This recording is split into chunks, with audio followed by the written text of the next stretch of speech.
به جنگ حل نمیشه و برادر. سلام علیکم.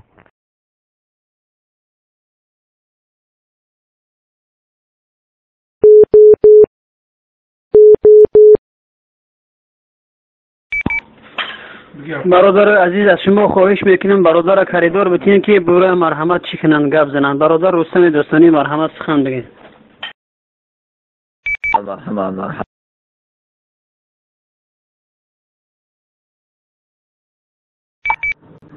مرحمت ما هم انتظار. به نام آن خدایی که هستی از اوست، بلندی و بالایی و پستی از اوست، خداوند جانی، خداوند رایی، خداوند روزده و راهنمایی. اول سلام خدا عرض میکنم برای شما همه برادران، همان هموطنان عزیز که امروز همه شما از وطن دور هستین. قریب میخوام سرچشمه این بدبختی که امروز در ملت تاجیک، در ملت زنهای تاجیک آمده است، اینا را نسبت شما بررسی نمایم. خواهش دارم سخنوری نکنید. برادران عزیز، وقتی که تصور کنین شما، وقتی که یک گناه شما بینین، همون نفر گناهگار میکنین، تو گناه اما فکر نمیکنین که سرچشمه همین چی است، این برای چی این کار کرد. الحمدلله زنهای و مادرهای تاجیک امروز قریب همش مسلمان است، همش میداند که مثلا همین چیزا گناه است. وقتی تصور کنین، وقتی که شما یک جوانین میرین بر دولت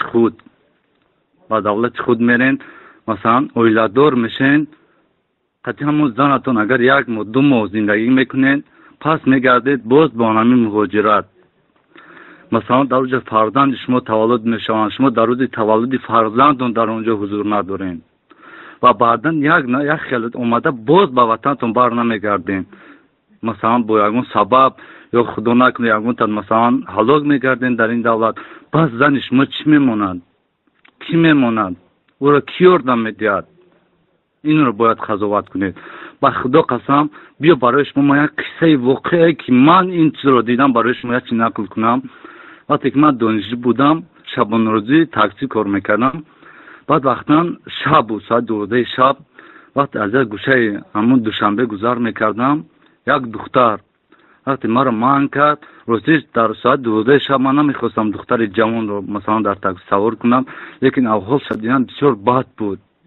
وقتی اونو سوار کردم در ماشین شیست، زمستان خنک بود، تا یک تا کورتا، بسیار دختر زیبا، چونان دختر زیبا بود که همین دختر تاجیک ما و شما. بعد چند من راندم و اول او را دیدم، بسیار دلارزش بود، بسیار رنگ و روش پریدگی بود. من گفتم خواهر جان چی شد با شما؟ اول سخن نگو. وقتی باید سخن میگویم خیلی لرزیده سخن میگو. من حیران شدم و بسیار آدمی کنجکاو بستم. من خواستم که فهمم چی شدگی. بعد پرسیدم چی شد در سر چی احوال از در تنین تو در این 12 شب من باوری ندارم، چون دختر زیبا مثلا با کارهای بیمانگی مثلا رفت و بیا و چی داشته باشد.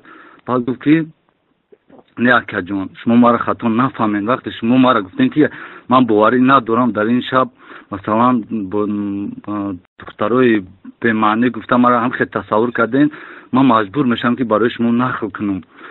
من دانشگاه طبی هستم. همون دختره گفت لیکن یک زن هسته. گفت همون زن مرا در دم خودش فریب انداخت.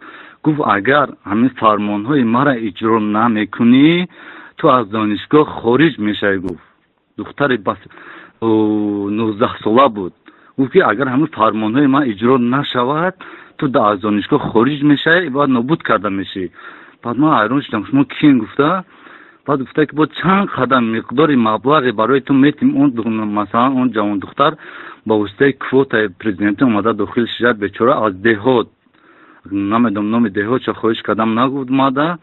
بعد گفت اومدم یک نفر برد قطعی امون زن مرا برد با فند و فریب قطعی یک نفر خوب بود و خوب داد. این همین شب مرا آورد در نمیجه سر داد.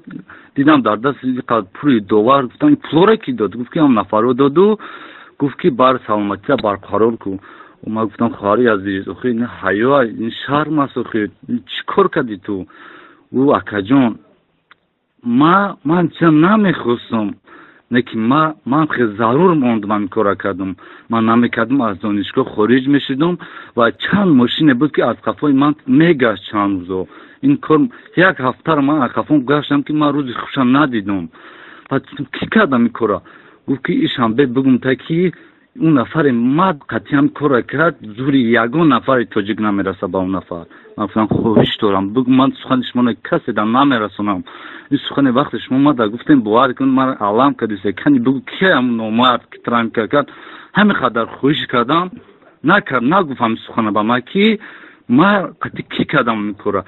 فقط یک سخن گفت که قدرت یگان مرد تاجیک یگان نفر تاجیک و اون نفر نمیرسد و اگه خواهش دارم از این مثلا این صحبت نکنه که با جون خودتون ضرر میارین. و بردم با که من فروردم و همون دخترها تو خونه آمدم با که تو سارا هم فکر کردم کی بود اون نفر.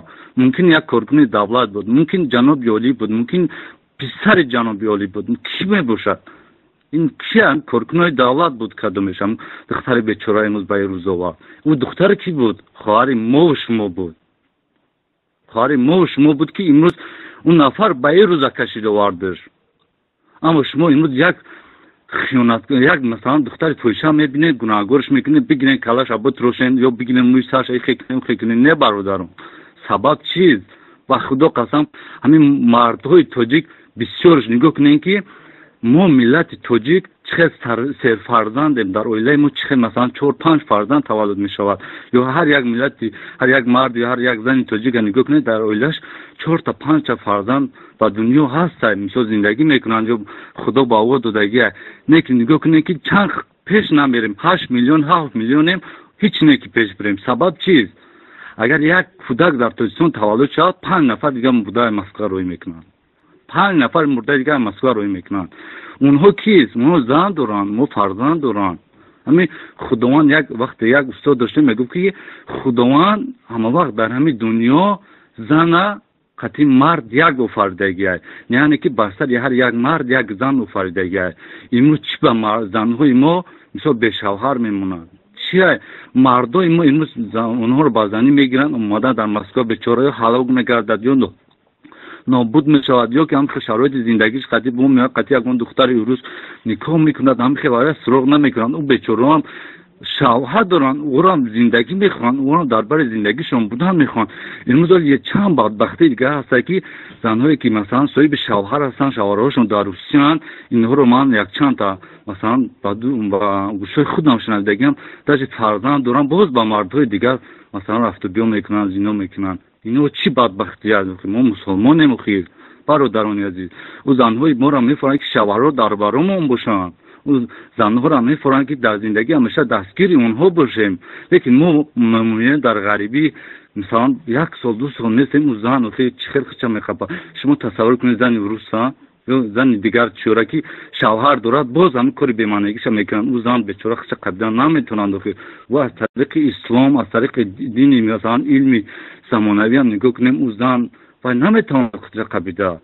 برای چه سبب؟ چی باید بیوهای ما امروز در تاجیکستان بیوه زنهای تاجیک بسیار شده است.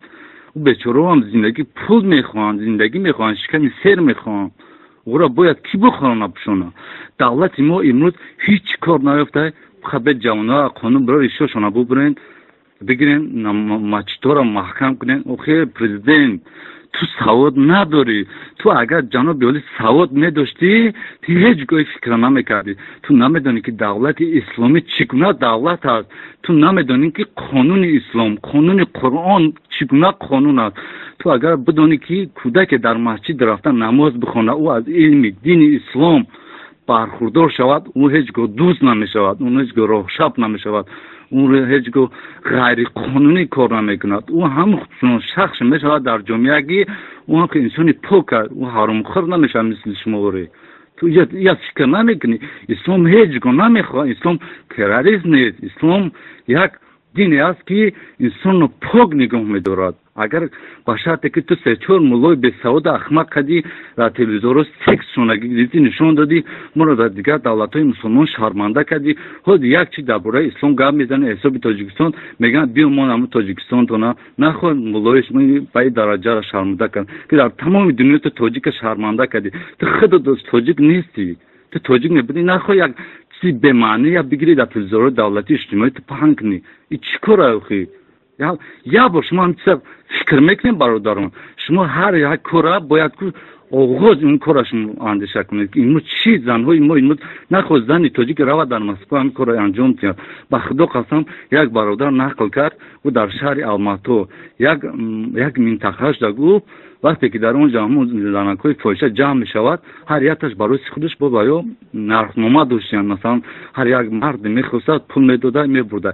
وقتی گفتم اونجا وارد شدیم قطعا یک دوستم وقتی پرسیدم گفتن که نرخی پسترین تاجیکا دارن، زنهای تاجیک دارن در همون جایی که بازار فاحشه ها است که مثلا هر ملت اومده مثلا میگیرن میبرن قطعا خواب میکنن دیگه خواب میکنن. ایرا که امروز نگاه کنید در یک ژورنال بر اومده که دختر 19 ساله در دبی دختری که از لیناباد او را برای فریب بردن در اونجا فروخته شد 20 میلیون دلار یا 20,000 دلار.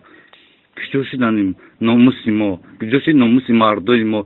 آخه در مبین سازمان ملل متحد در دوازده شنیده که بین آدم اعضای یکدیگرند که در آفریدگاه یک گوهرند چون عضو به در آورند روزگار دیگر عضوها را نمانند قرار. این شاعر کیست؟ این کیه که در دولت اروپا در یک دولت‌های مشهور دنیا شاعر ما شعرمرد ما در اونجا حضور دارند و لیکن اون مردای تاجیک همین هر چی گفته گشتیم در اینجا. ما امروز وطن آزاد نکنیم کی میکنه؟ هیچ که نمیباید با ما رو وطن آزاد کنند. امروز ما زنهای تاجیک امروز پشتیبانی نکنیم و رای حل یا نیاییم. به خدا قسم با امروز یک احمق در تلویزیون برآمده بدیل خودش اقتصاددان تاجیک بوده است با نایسته در اونجا سخنرانی میکند که اگر ما دولت ما چنان سرعت اقتصادی اون بالا رفته است که اگر ما 2 سال 3 سال خیلی پیش رویم دولت ما یکی از دولت‌های مشهور دنیا میگردد. اروتسیو پاتور اقتصاددان تو به سوادی تو احمق تو نمیدونی خودت اول اقتصادی چیز اقتصادی تاجیکستان یگان گرم پیش نرفته است، یگان مینوت به فکر دولت نیست. شما دولت دارون شما فقط برای نام سومی کیسه ختم کار میکنین، برای روین یک کارخانه دولتی دارین نه مقامات دولتی دارین همون رئیس نگاه کنین هم که در فکر که ما یک قسم بیام پردام است که یک روی بیام که حرام خوری کنم باور کنین یگان در فکر دولتی نیست. یگان که به خدا قسم دانشجو بودم در روی همون منطقه صدبر وقتی من نظر گذار میکردم یک 5 متر دور بودم یک زن تاجیک یک مادر تاجیکی اون مثلا سالش 60 ساله بود 70 ساله در همونجا با مثلا لیمون هم کلی میوگی میفروخت بیچاره زن در زمین نشسته. مقامات ملیسا دیدم همون زن گرفتن همون لیمون های نصف شده در زمین چوشینا با پوچوشون هم خیلی پشک کرده ایستن. اون مادر تاجیک داد وای زده است. همه که آدم میگذاره در همونجا یک کس نظر نمیکنه به همون مادر، یک کس نمیگه که ای مقامات ملیسا تو چرا این زن رو ایرو کدام قانونی زن ایتت عذاب بودستی. اون مادر همه خدا حرکت میکند یک لیمونش با مثال کوشش میکند که جزیر نکند. اون مقامات ملیسا 3-4 نفر گرفته و زن اوش کش میکنند. اوش ما هرچند که ما دور بودیم تو دویدیم اومدیم همونجا مردم نگاه میکنی گلاستیکشون باسته نمیدونم چی رئیسه چی کار کنی دولتی هم که میگذاره میره و خنده کرده. امروز بیناموسی مربی هممون میبینیم چشم میپوشیم.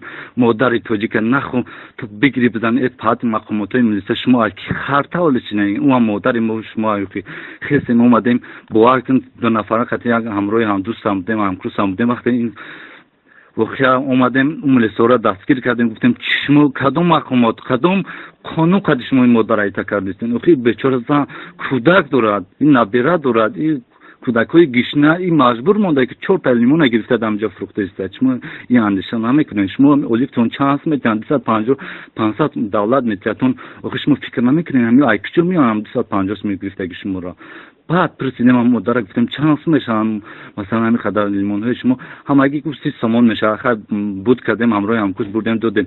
وقتی که ما اون ملیسا را مثلا از کشتالش گرفتیم 2 نفر طلا کردیم مثلا نگذاشتیم که مادر خیلی کنن برای همین کارمون گرفتم عدل ملیسا ما بردم به خدا قسم هم کار شکنجه‌مو دادن هم قدر زدم آخه начальникам نسام میگم ما را با کدام قانون ما چیکار کردیم ما امروز مادر تولی که خلاص دادن در مبین مردم یگان نفر دیگه نشید که مادر و خودم که با اون گشته میگه که خیلی بتین 100 سومانی یا 150 سومانی ما خلاص میکنم میرم میگه ما گفتم یگان دیرم هم میتیم ما را بگی 1 ساعت ما که ما یگان دیرم